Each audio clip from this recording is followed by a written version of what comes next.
perfect marriage between two great flavors: peanut butteriness, chocolatiness, anabolic deliciousness. Welcome back to the Anabolic Hub, where we make anabolic deliciousness. We're back inside my kitchen today, and we're doing another original recipe. Today, we have peanut butter cup muffins. Oh my goodness. If you like Reese's peanut butter cups, and if you like muffins, we are combining two of your favorite things and making some incredible anabolic deliciousness. It's going to definitely be ideal for any weight loss plan, any main gaining plan, and definitely any shredding plan. So, with no further ado, let's get things started by having a look at the ingredients. Here we go. Chocolate-based casein protein powder, powdered peanut butter, no sugar added applesauce, oat flour, cocoa powder, plain non-fat Greek yogurt, egg whites, swerve, granular, or any zero-calorie sweetener, swerve, brown, baking powder, baking soda, and a mix of milk chocolate and peanut butter morsels. And you've probably already guessed, but this is another one of those recipes where we're mixing together some dry ingredients, we're mixing together some wet ingredients, and we're combining the two for some anabolic deliciousness. So let's get things started here by mixing together our dry ingredients first. First dry ingredient that we need is going to be 66 grams of your chocolate-based casein protein powder. Casein protein powder. Do not use whey. If you do, it's going to be drier than beach sand, and these are going to be the worst tasting muffins that will require a gallon of water to have with them. Don't use whey. A blend might be okay, but I still would not. Casein all the way. Is that a haiku? I don't think so. Anyway, 66 grams chocolate-based casein protein powder going in. Next up, we need 16 grams of our powdered peanut butter. Then we need 240 grams of our homemade oat flour. You can buy oat flour, but if you don't have it, it's very simple to make. You measure out the amount that you need, you put it in a blender, you turn your blender on, and once you have something ground up like this, you've created oat flour. We have it here, 240 grams, pre-measured and on the money, of course, going in next. Then we need 5 grams of our cocoa powder. Next, we need 10 grams of our Swerve granular or any zero-calorie sweetener that you prefer. Then we need 6 grams of our baking powder, not baking soda, baking powder. But we will get to the baking soda next. But here, baking powder, 6 grams.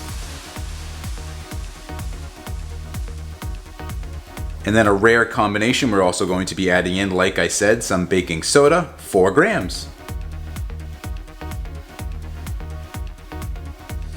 Now that we have all of our dry ingredients into the bowl, the next step is to sift them all together to get all of the ingredients well incorporated. We want to make sure especially that baking powder and baking soda gets well incorporated into our dry ingredient mix here. You don't want some muffins coming out great, others coming out awful, and some tasting, well, like you wouldn't want to eat them. So let's mix this up really well. If you want to be lazy, you can just use a spoon. If you want to be a little less lazy, you can use a whisk, but I highly recommend for the best tasting muffins that you sift your ingredients together here.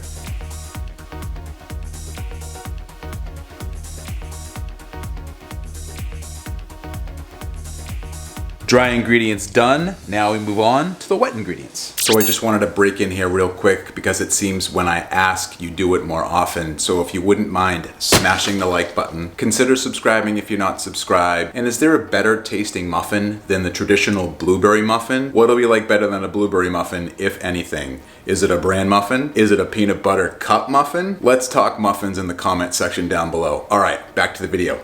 The first wet ingredient that we're going to need is going to be 200 grams of our non-fat plain Greek yogurt. Utilizing our negative scale measuring system. And with that little bit left on the spoon, we have 200 grams of the non-fat plain Greek yogurt. Exactly. The next wet ingredient we're going to need is 250 grams of your unsweetened sugar-free applesauce. Next up, we need 65 grams of our egg whites. 65 grams on the money. And our last wet ingredient, at least what I consider to be a wet ingredient because there is some moisture involved here, we're going to be putting in 15 grams of our Swerve brown sugar. And once you have all your wet ingredients into the bowl, the next step is to mix them all up. And once you have your wet ingredients well incorporated in mostly one uniform color, you know that you're done mixing. Next step is to add the dry ingredients to the wet ingredients, which we're going to do in 3 separate batches. Batch number 1.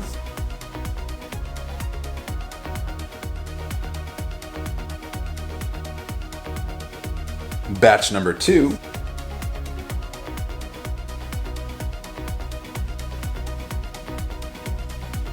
And of course, batch number 3.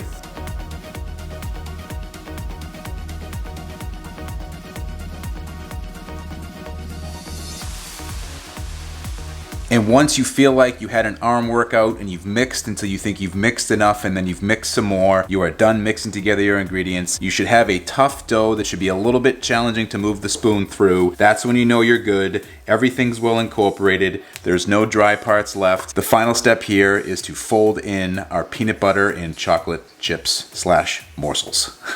Here we have 42 grams of our chocolate chip, peanut butter chip combination, morsels, chips, whatever you want to call them. They're all the same thing. Either way, we're going to add in 42 grams here. If you can't find the bag with the mixture, you can easily make these yourself. All you need is some chocolate chips and maybe some Reese's peanut butter chips or any random peanut butter chips that you might be able to find should do the trick just as well. Here we have half and half of each, 42 grams total, going in to be folded.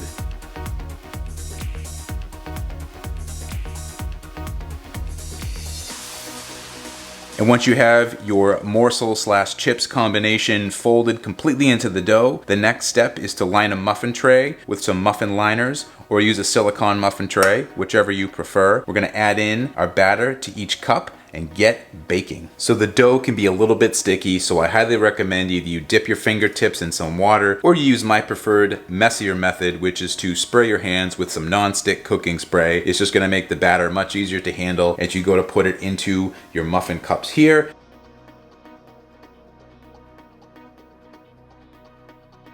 High capacity non-stick cooking spray loaded, fire away.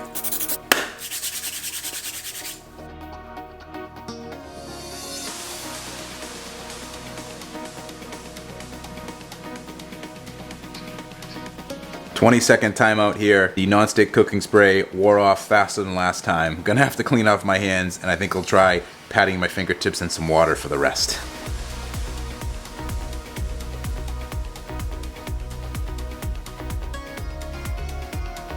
And after a little bit of muffin cup rebalancing, I've evened out the amount of muffin mix as best I could in each cup. I also forgot to mention earlier, I held out about 1/3 of the morsels to put on top of the muffins. It's going to ensure that you get some of that chocolate and peanut butteriness in almost every single bite, and it also looks nice for the thumbnail. But I digress. It's time to get these baking. We're going to put these in the oven that we have preheated to 325 degrees Fahrenheit or 163 degrees Celsius for 15 to 20 minutes, checking them along the way. We're going to use the toothpick test. We're gonna stick a toothpick right in the center of one of the muffins in the middle of the tray. If it comes out clean, we know we're done. You don't want to over bake these. Let's get it going now. Checking after the 15-minute mark.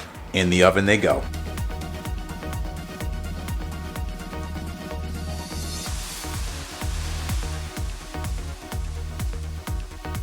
After 17 minutes, just took the muffins out of the oven. Oh man, do they smell delicious. They look delicious. We are gonna let them cool. Then we're gonna head right over to the taste test table to see exactly how delicious they are. And we're back at the taste test table yet again to try our peanut butter cup muffins. Oh my goodness. These smell like a Reese's peanut butter cup in muffin form. Talk about the perfect marriage of two delicious treats. I of course already know what they taste like, so I can hardly contain myself here. Looking forward to this taste test more than probably any other taste test I've done, because this is an actual proven frickin' winner that I hope you try. I can't wait to hear about it if you do try it. But let's stop talking about what might be and what could happen and find out here exactly what they taste like, because I'm telling you right now, first bite is going to be the best bite with this anabolic deliciousness. So let's get right to it here. So many to choose from. Let's go with the one closest to me here. We'll take off our wrapper. Let's try it. Like I said, first bite, best bite. Always don't care what you say. Here we go.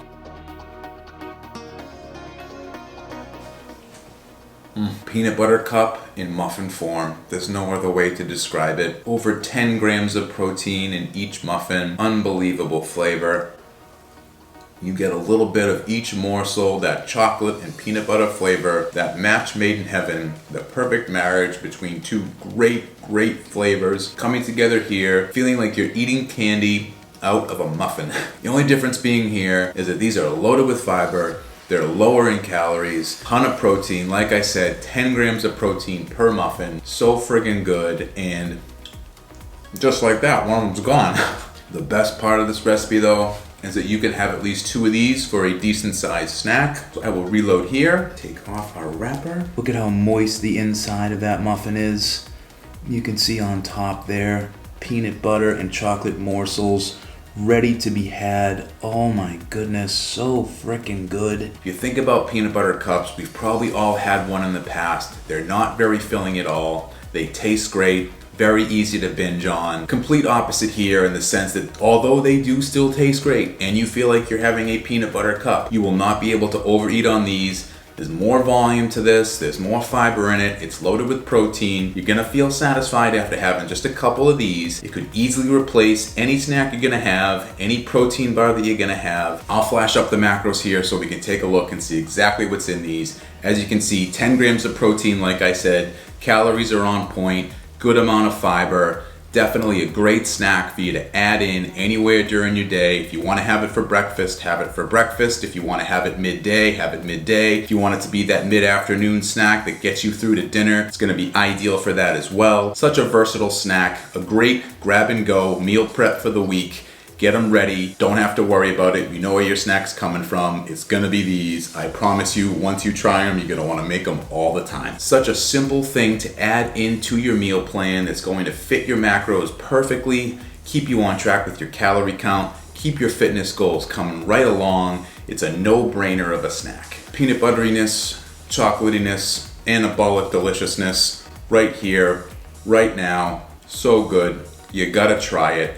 If you do, please let me know in the comment section. I'd love to hear how they turned out for you, but it's getting to be about that time. I gotta get up out of here, so I'll see you in the next one. Bye.